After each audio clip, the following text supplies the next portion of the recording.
bienvenue sur ma chaîne La Bibliothèque de Ariel. Aujourd'hui, on se retrouve pour parler du roman Will and Will de John Green et David Lloyd.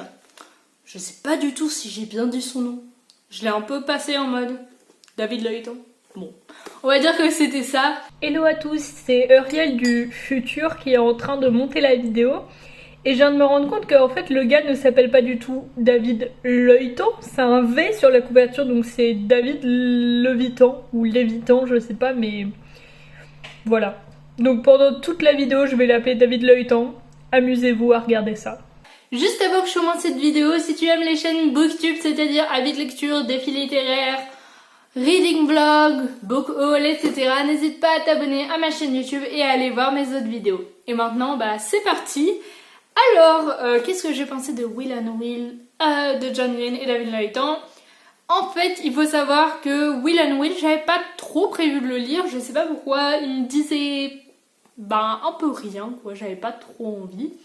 Sauf que, en fait, je vous ai laissé sur Instagram choisir mes deux achats. Je vous ai pas vraiment laissé choisir dans le sens où j'ai mis une boîte à questions et je vous les ai laissé mettre des titres dedans et j'en ai choisi deux parmi ceux-là. J'ai acheté le labyrinthe que vous verrez dans une autre vidéo. Mais en gros, il y a eu genre des dizaines de fois Will and Will. Et je me suis dit, je suis obligée de l'acheter et de le lire. Je l'ai acheté, je l'ai lu et quel coup de cœur. Quel coup de cœur incroyable. C'est fou, mais vraiment, j'ai eu le coup de cœur. Non, pas le coup de cœur de ma vie non plus. J'exagère peut-être un peu. J'ai eu un coup de cœur quoi.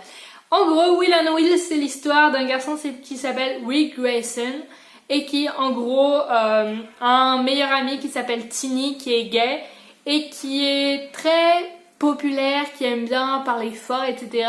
Et Will Grayson, ça le gêne un petit peu parce que lui, il aime bien être dans son coin, que personne ne le remarque, etc. Donc il va y avoir un petit peu des dramas autour de ça, vous vous rendez compte, parce que quand t'es pote avec un gars qui adore se faire voir et que toi tu veux rester dans ton coin, bref. Et en gros il y a une fille qui est amie avec Tinny, qui est amie avec Will, qui s'appelle Jane, et il va peut-être se passer quelque chose entre Will et Jane, enfin bref.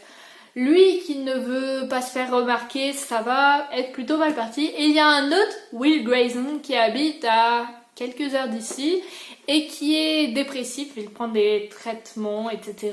Il vit seul avec sa mère. Sa vie est pas forcément facile, il a pas beaucoup de potes, mais il y a un soleil dans son histoire. C'est que sur internet, il parle avec un garçon qui s'appelle Isaac, qui habite très loin de chez lui, mais dont il est vraiment très très très amoureux. Donc, on a deux Will Grayson, et vous vous doutez qu'à un moment de l'histoire, les deux Will Grayson vont se rencontrer. Ce que j'ai adoré dans ce livre, c'est qu'en gros, il y a un des Will Grayson qui est écrit par John Green et un deuxième qui est écrit par David Lloyd. À mon avis, ils ont mis certaines choses en commun. Enfin, vous voyez, genre, ils ont retravaillé un petit peu chacun les chapitres des autres. Mais on voit quand même que les styles sont très différents selon le Will Grayson. Et je trouve que ça permettait vraiment d'avoir une personnalité. Moi je dirais, bon après j'ai rien lu là-dessus donc je sais pas si c'est vrai ou pas, mais c'est que c'est John Green qui est écrit celui du premier, j'ai fait un accent anglais. Pour moi c'est John Green qui a écrit l'histoire du premier Will Grayson, genre celui qui est ami avec Tinny, le gars qui est gay. Et c'est David Lloyd qui a écrit l'histoire du deuxième Will Grayson, celui qui est dépressif, parce que j'ai vraiment reconnu le style de John Green. Il faut savoir que les deux histoires se complètent en quelque sorte. En gros, on a un chapitre premier Will Grayson, un chapitre deuxième Will Grayson, et ça s'alterne un sur deux jusqu'au moment où ils se rencontrent. Mais ça continue de s'alterner. On continue d'avoir le point de vue de chacun des Will Grayson au fil du roman. C'est un roman que j'ai beaucoup aimé. Déjà, j'ai trouvé que c'était ultra original, ultra inventif de, en gros, faire une histoire avec deux personnes du même nom qui vont se rencontrer à un moment. Et aussi, ce que j'ai trouvé ultra inventif, c'est le fait que chacun des auteurs écrivent un des personnages. Genre vraiment, on voyait vraiment la différence de style. Dans le sens, c'était pas dérangeant. Genre au début, j'avais pas vu qu'il y avait deux auteurs. Mais une fois que je l'ai su, j'ai vu la différence dans le genre où c'était pas le même style. Genre le deuxième auteur, enfin le deuxième Will Grayson, genre par exemple, il y avait aucune majuscule, tout était écrit en minuscule, je sais pas pourquoi. Les dialogues ils s'étaient pas mis de la même façon. Enfin bref, on voyait un changement de style même dans la typographie, etc. Ce que j'ai trouvé ultra intéressant.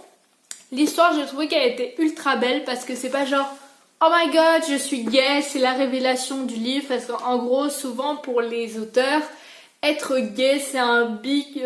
Comment on dit? Retournement de situation. Alors que être gay c'est juste une partie de soi. Et là, ce que j'ai aimé, c'est que dès le début du livre, on sait que ces deux personnages sont gays. Et la question c'est qu'est-ce qui va se passer ensuite. On va connaître leur vie. Ils sont traités vraiment comme des personnes humaines. Au début j'ai eu du mal avec la vision du corps de Tiny. Parce que Tiny, en fait, faut savoir que c'est un garçon qui est obèse.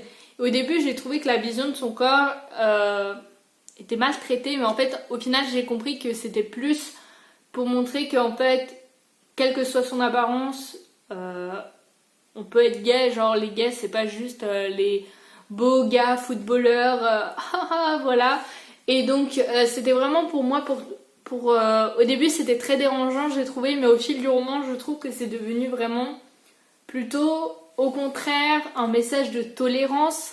Donc c'est ça que j'ai trouvé très chouette. J'arriverai pas à dire ce qui m'a autant plu dans ce livre parce qu'en soi l'histoire, bon voilà, elle est pas, franchement elle m'a beaucoup surpris à plusieurs moments. Il y a eu des trucs auxquels je m'attendais pas. Et donc ça c'est vraiment chouette parce que les John Green, j'ai l'impression que j'arrive jamais à savoir ce qui va se passer.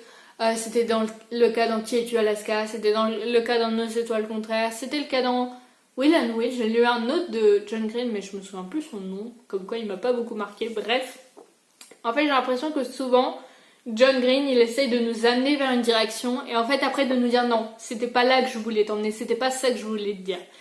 Et c'est ce que j'adore chez lui, en fait, c'est qu'il arrive toujours à nous surprendre, mais sans nous faire des bigs. Oh, il y a un meurtre dans la ville. En fait, c'est pas des rebondissements de ouf, mais c'est des rebondissements suffisants pour qu'on ait envie de continuer l'histoire. Et c'est ce que j'adore chez John Green. D'ailleurs, j'ai acheté son roman Tortue à l'infini, un des seuls que j'avais pas lu d'ailleurs. Donc Will and Will, en gros, ça a été vraiment une bonne découverte. Je suis partie pour le lire avec des gros a priori. Mais je savais que c'était un roman qui parlait d'histoires d'amour gay. C'est vrai que j'ai pas lu beaucoup d'histoires d'amour LGBT, je me rends compte.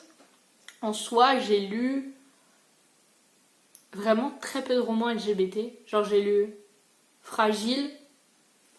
Mais ce que j'aime pas dans Fragile, c'est que l'orientation sexuelle du personnage est justement utilisée pour faire genre gros retournement de situation, je suis lesbienne, enfin bref, du coup c'est pas un spoil, enfin bref, on s'en doute un peu, mais en même temps on s'en doute pas. En gros, le retournement de situation, c'est plutôt qu'elle l'annonce aux gens. Enfin bref, je trouve ça très moyen, c'est vraiment pas un retournement de situation. Sinon, j'avais adoré Appeler moi Nathan, mais c'est un roman graphique, c'est pas vraiment un roman à proprement parler. Et justement, quand j'en ai parlé sur Insta, je vous ai dit, c'est fou, je me rends compte que j'ai presque jamais lu de littérature LGBT. Vous m'avez donné plein de titres et c'est justement grâce à ça que j'ai aussi acheté Will and Will parce que j'avais envie de découvrir des romances gays. Surtout qu'on a de plus en plus des romances lesbiennes dans les romans, mais pas tant de romances gays, j'ai l'impression que c'est encore plus tabou. Donc je trouve ça assez dommage. Et c'est vraiment un roman qui fait du bien, il y a pas mal d'émotions. J'ai pas été émue aux larmes, j'ai trouvé plusieurs phrases très très belles par contre, mon carnet de lecture a été ravi. Mais j'ai pas été émue aux larmes comme dans les autres John Green, mais franchement j'ai ressenti plein d'émotions. C'était très addictif, je l'ai lu en une journée. J'avais vraiment envie de savoir la suite de l'histoire, c'était des bons personnages. Il n'y avait pas beaucoup de personnages féminins, mais c'était pas tant dérangeant étant donné que c'était une romance gay. C'est assez normal qu'il n'y ait pas beaucoup de personnages féminins. Sinon, ouais, vraiment une bonne lecture. Je sais pas si vous avez lu ce roman, il est très connu et pourtant j'en avais pas tant entendu parler que ça. Donc c'était vraiment une bonne lecture, un bon coup de cœur qui m'a ravie avant ma rentrée scolaire. Donc je vous le conseille, Will and Will de John Green et David Leyton. Si cette vidéo t'a plu, tu peux penser à mettre un like, à commenter et à t'abonner à ma chaîne YouTube. Pendant que tu t'abonnes, tu peux aussi cliquer sur la petite cloche, ça te permet d'activer les notifications et donc d'être alerté à chaque fois que je publie une vidéo. Mais en gros, mon rythme de vidéo, c'est une le mercredi à 15h et une le vendredi à 11h à peu près. Enfin, je vous dis ça comme ça, je suis pas sûre. Sinon, si tu aimes les livres de John Green, je te conseille d'aller voir ma vidéo sur Nos étoiles contraires ou ma vidéo sur Qui es-tu Alaska. Et voilà.